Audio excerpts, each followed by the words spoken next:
ನಗರದ ಎಪಿಎಂಸಿ ಮಾರುಕಟ್ಟೆಯ ಹಿರಿಯ ವರ್ತಕ ಕೆವಿ ಸುರೇಶ್ ಅವರ ಹುಟ್ಟುಹಬ್ಬವನ್ನು ಚಿಕ್ಕಬಳ್ಳಾಪುರ ನಗರದ ಎಪಿಎಂಸಿ ಮಾರುಕಟ್ಟೆಯ ಹಿರಿಯ ವರ್ತಕ ಕೆವಿ ಸುರೇಶ್ ಅವರ ಹುಟ್ಟುಹಬ್ಬವನ್ನು ರಥಸಪ್ತಮಿ ದಿನದಂದು ಅರ್ಥಪೂರ್ಣವಾಗಿ ಆಚರಣೆ ಮಾಡಲಾಯಿತು. ರಥಸಪ್ತಮಿ ದಿನವೇ ಜನನವಾಗಿರುವ ಸುರೇಶ್ ಅವರು ಪ್ರತಿ ವರ್ಷವೂ ತಮ್ಮ ಹುಟ್ಟುಹಬ್ಬವನ್ನು ಸಾಮಾಜಿಕ ಸೇವೆಗಳ ಮೂಲಕ ಆಚರಿಸಿಕೊಂಡು ಬರುತ್ತಾ ಇದ್ದು, ಈ ವರ್ಷವೂ ಅದೇ ಸಂಪ್ರದಾಯ ಮುಂದುವರೆದಿದೆ.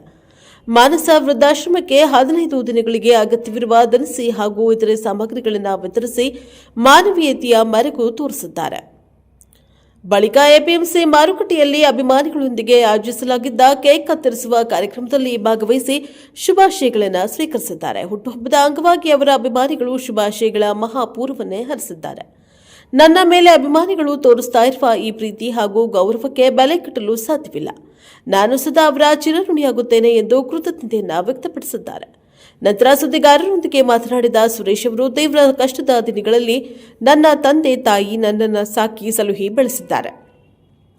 ಅವರಿಗೆ ನಾನು ಸಲ್ಲಿಸುವ ಕೃತಜ್ಞತೆ ಎಂದಿಗೂ ಸಾಲದು. ರೈತಾಪಿ ವರ್ಗ ಹಾಗೂ ಮಾರುಕಟ್ಟೆಯ ಜನರು ನನ್ನ ಮೇಲೆ ಇಟ್ಟಿರುವ ನಂಬಿಕೆ ಮತ್ತು ಪ್ರೀತಿ ಅಮೂಲ್ಯವಾದದ್ದು ಎಂದರು. ಬ್ಯೂರೋ ರಿಪೋರ್ಟ್, ಪ್ರಶಾಪ್ ಅಮರ್ ನ್ಯೂಸ್, ಚಿಕ್ಕಬಳ್ಳಾಪುರ. ಯಾರ್ಯಾರು ವಿಶ್ ಮಾಡಿದೆಲ್ಲ ಈಗ ನನ್ನದು ಬರ್ತ್ಡೇ 56ನೇ ವರ್ಷ. ರಥಸಪ್ತಮಿ ದಿನ ನಾನು ಹುಟ್ಟಿರೋದು. ನಮ್ಮ ಅಜ್ಜಿ ಹಬ್ಬ ಮಾಡ್ತಿದ್ರು. ಅವತ್ತು ಹುಟ್ಟಿರೋ ದಿನ ನಾನು ದಿನಾಂಕ ದಿನ ಮಾಡ್ಕೊಳಲ್ಲ. ಯಾವತ್ತು ರಥಸಪ್ತಮಿ ಬಂದರೆ ಆವತ್ತೇ ನಾನು ಬರ್ತ್ಡೇ ಆಚರಣೆ ಎಲ್ಲ ನಾನು ಹಿತೈಷಿಗಳು ಎಲ್ಲ ಮಾಡ್ತಾರೆ. ರಾತ್ರಿ 12:30 ಸುಮಾರಿಗೆ ನಮ್ಮ ಪುಲಿವೆಂದ್ರ ಅವರು, ನನ್ನ ಆತ್ಮೀಯರು, ನನ್ನ ವ್ಯಾಪಾರಸ್ಥರು, ಸುಮಾರು ಜನ ಬಂದು, ಮತ್ತು ನನ್ನ ಚಿಕ್ಕಬಳ್ಳಾಪುರದ ಆತ್ಮೀಯರು, ನನ್ನ ಕನ್ನಡ, ನಂಬು, ಮಂಜು ಎಲ್ಲ ಸೇರಿ ನನಗೆ ಸುಮಾರು 12:30 ಗಂಟೆಗೆ ಬಂದು ನನಗೆ ನನ್ನ ಹುಟ್ಟುಹಬ್ಬನ ವಿಶೇಷನ ಆಚರಣೆ ಮಾಡಿದ್ರು. ಅವ್ರಿಗೆ ಮೊದಲನೇದಾಗಿ ಕೃತಜ್ಞತೆ ಸಲ್ಲಿಸ್ತೀನಿ. ಆಮೇಲೆ ಈಗ ಇದಾದಮೇಲೆ ನನ್ನ ತಂದೆ ತಾಯಿನ ಮೊದಲನೇದಾಗಿ ಜ್ಞಾಪಕ ಮಾಡ್ತೀನಿ. ಯಾಕೆ ಅಂದರೆ ಅವ್ರ ಕಷ್ಟ ಕಾಲದಲ್ಲಿ ನನ್ನ ಬೆಳೆಸಿ ಒಂದನೇ ಅವರಿಗೆ, ಯಾಕೆ ಅಂದರೆ ಏನು ಇಲ್ದಿದ್ದಾಗ ನಾನು ವಿದ್ಯಾಭ್ಯಾಸ ಕೊಟ್ಟರು. ಆ ವಿದ್ಯಾಭ್ಯಾಸ ನನಗೆ ಇವಾಗ ಪೂರಕವಾಗಿ ನನ್ನ ಹಿತೈಷಿಗಳು ಇಷ್ಟ ಆಗಬೇಕಾದ್ರೆ ನನ್ನ ತಂದೆ ತಾಯಿ. ಆದ್ದರಿಂದ ಮತ್ತೆ ಎರಡನೇದಾಗಿ ನಮ್ಮ ನನ್ನ ರೈತಾಭಿಗಳು ನನ್ನ ಮೇಲೆ ಇಟ್ಟಿರತಕ್ಕಂಥ ಪ್ರೀತಿ, ಅಭಿಮಾನ, ನಾನು ಯಾವತ್ತಿಗೂ ನಮ್ಮ ರೈತರನ್ನು ಮರೆಯೋದೇ ಇಲ್ಲ. ಅವ್ರಿಗೆ ಎರಡನೇದಾಗಿ ಕೃತಜ್ಞತೆ ಸಲ್ಲಿಸ್ತೀನಿ. ಅದರಿಂದ ಇವತ್ತು ಇಷ್ಟು ವಿಜೃಂಭಣೆಯಿಂದ ಮಾಡ್ತಾವ್ರೆ ಅಂತೇಳಂದರೆ ನನ್ನ ಹುಟ್ಟುಹಬ್ಬನ ನಾನು ಏನು ಹೇಳೋಕ್ಕೂ ನನಗೆ ಮಾತು ಬರ್ತಾ ಇಲ್ಲ. ಆ ಥರ ಆಚರಣೆ ಮಾಡಿದ್ದಾರೆ. ಆದ್ದರಿಂದ ಸಂತೋಷ. ಮೊದಲನೇದಾಗಿ ಬೆಳಗ್ಗೆ ಟೊಮೆಟೊ ಮಾರ್ಕೆಟಲ್ಲಿ ನಮ್ಮ ಹಿತೈಷಿಗಳೆಲ್ಲ ಬರ್ತ್ಡೇ ಸೆಲೆಬ್ರೇಷನ್ ಮಾಡಿ ಅಲ್ಲಿ ರೈತರಿಗೆಲ್ಲ ಬರ್ತವರಿಗೆಲ್ಲ ತಿಂಡಿ ವ್ಯವಸ್ಥೆ ಮಾಡಿದ್ರು. ತದನಂತರ ಇಲ್ಲಿ ಆವಾಗಲೇ ತಿಂಡಿ ವ್ಯವಸ್ಥೆ ಮಾಡಿದ್ರು. ಈಗ ಮಧ್ಯಾಹ್ನದ ಊಟದ ವ್ಯವಸ್ಥೆನೂ ಮಾಡಿದ್ದಾರೆ, ಸಾಯಂಕಾಲದ ಊಟದ ವ್ಯವಸ್ಥೆನೂ ಮಾಡಿದ್ದಾರೆ. ಯಾಕೆ ಅಂತೇಳಿದ್ರೆ ನನ್ನ ಹುಟ್ಟುಹಬ್ಬದ ದಿನ ಎಲ್ಲರೂ ಸಂತೋಷವಾಗಿರಲಿ, ಎಲ್ಲರೂ ಸಂತೋಷವಾಗಿ ಊಟ ಮಾಡಿ ನನಗೊಂದು ಆಶೀರ್ವಾದ ಮಾಡಲಿ ಅನ್ನೋ ಭಾವನೆಗೆ ನನ್ನ ಹಿತೈಷಿಗಳು, ನನ್ನ ಅಭಿಮಾನಿಗಳು, ನಮ್ಮ ರೈತರು ಎಲ್ಲ ಸ್ವಯಂ ಪ್ರೇರಿತವಾಗಿ ಎಲ್ಲ ಅವರೇ ಇದೆಲ್ಲ ಕಾರಣಕರ್ತರು. ನನ್ನ ಹತ್ರ ಏನೂ ಆಸೆ ಪಡ್ತಾರೆ, ನನ್ನ ಪ್ರೀತಿಗೆ ಅವ್ರು ಬೆಲೆ ಕೊಟ್ಟು ಇಷ್ಟು ಮಾಡಿದ್ದಾರೆ. ಅವ್ರು ನಾನು ಚಿರುಣಿ ಆಗಿರ್ತೀನಿ.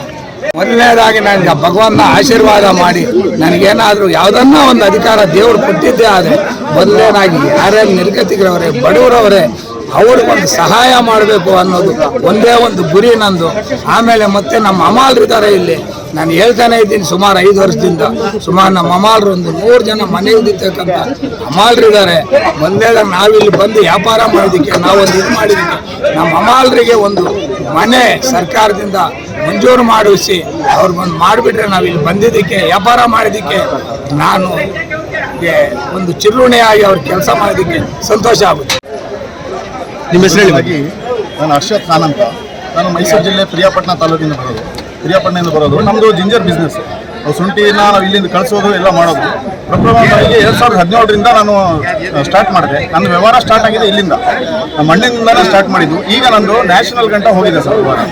ಅದರಿಂದ ಇವ್ರ ಕೈಗುಣ ಅಂತ ಇದೆ. ಯಾಕಂತ ಹೇಳಿದ್ರೆ ಒಂದು ದಿನಾನು ನಾವು ಅಲ್ಲಿ ಬಂದು ನೋಡ್ತಾ ಇರಲಿಲ್ಲ ಇವ್ರು ಯಾವ ರೀತಿ ಮಾಡ್ತಾ ಇದ್ರು, ಏನು ನೋಡ್ತಾ ಇರಲಿಲ್ಲ. ಅಷ್ಟೊಂದು ನಂಬಿಕೆ, ಆ ರೀತಿ ನಂಬಿಕೆ ಉಳಿಸ್ಕೊಂಡು ಎಲ್ಲ ವ್ಯವಹಾರಸ್ಥರಾಗಿ ರೈತರಾಗಿರಲಿ ಎಲ್ಲರಿಗೂ ಅದೇ ರೀತಿ ಸ್ಪಂದನ ಮಾಡಿಕೊಂಡು ಇವತ್ತು ಈ ಲೆಕ್ಕಾಚಾರ ಬೆಳೆಯೋದ್ರಿಂದ ನಮ್ಮಣ್ಣ ಅವ್ರ ಕೈಗುಣದಿಂದ ನಾವೆಲ್ಲ ಬೆಳೆದಿದ್ದೀವಿ. ಒಬ್ಬರೇ ಬೆಳಿಬೇಕು ಅಂತಿಲ್ಲ, ಅಣ್ಣನ ಹತ್ರ ಇಲ್ಲ, ಎಲ್ಲರಿಗೂ ಬೆಳೆಸ್ಬಿಟ್ಟು ನಾನು ಬೆಳಿಬೇಕು ಅಂತ ಅಣ್ಣ ಮೊದಲು ಅವ್ರದ್ದು ನೋಡೋಕ್ಕಿಂತ ಮೊದಲು ಎಲ್ಲರಿಗೂ ನೋಡ್ತಾರೆ ಅಣ್ಣ.